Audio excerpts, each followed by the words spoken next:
নির্মাণের ৭ বছরেও চালু হয়নি সিরাজগঞ্জ বায়ুবিদ্যুৎ কেন্দ্র। ঠিকাদার প্রতিষ্ঠান এখনো হস্তান্তর করেনি পিডিবিকে। এতে ৪২ কোটি টাকার প্রকল্পটি নিয়ে উঠছে নানা প্রশ্ন। নির্মাতা প্রতিষ্ঠান জানিয়েছে ২ মেগাওয়াট বিদ্যুৎ উৎপাদনের টার্গেট থাকলেও বর্তমানে সেই লক্ষ্য পূরণ সম্ভব নয়। যমুনা ইলেকট্রনিক্স ঈদে ডাবল খুশি অফার সিজন 3, যে কোনো পণ্য কিনলেই পাচ্ছেন নিশ্চিত ঈদ উপহার। যমুনা নদীর পশ্চিম তীর ঘেঁষে সারি সারি বায়ুকল। জায়গাটি সিরাজগঞ্জ শহরের মালসাপাড়া। প্যান এশিয়া পাওয়ার সার্ভিস লিমিটেড নির্মাণ করছিল বায়ু বিদ্যুৎ কেন্দ্রটি।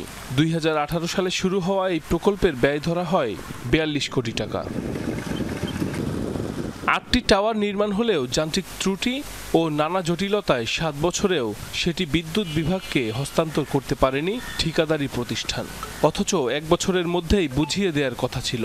সক্ষমতাও নির্ধারণ করা হয়েছিল ২ মেগাওয়াট বিদ্যুৎ উৎপাদনের। স্থানীয়দের দাবি, জনগণের আস্থা অর্জনে প্রকল্পটি সঠিক তদন্তের মাধ্যমে বুঝে নেবে সরকার।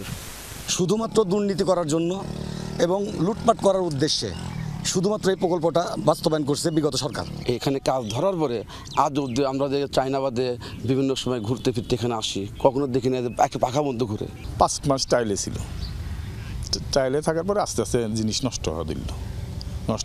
পরবর্তীতে মোটর পুড়ে গেল, আপনার বিজলি চমকে ইয়ের উপরে এসে টাওয়ারের পাখার উপরে পড়ে নষ্ট হয়ে গেছে কয়েকবার। ৪২ কোটি টাকার যে প্রজেক্টটার সময় ছিল ১ বছর, কিন্তু ১ বছরের মধ্যে যে এই ঠিকাদার এই প্রতিষ্ঠানটি কর্ম কিন্তু শেষ করতে পারে নাই।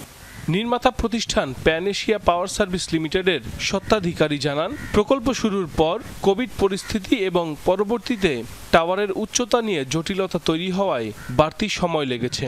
তবে দ্রুতই বায়ু বিদ্যুৎ কেন্দ্রটি চালুর চেষ্টা চলছে। আগের গ্রাউন্ড লেভেল থেকে ১৬৪ ফিট উচ্চতা করার কথা ছিল। এখন ওনারা যখন আসে দেখলো যে না, আমাদের প্রায় ৪০ ফিটের মতো হাইট কম।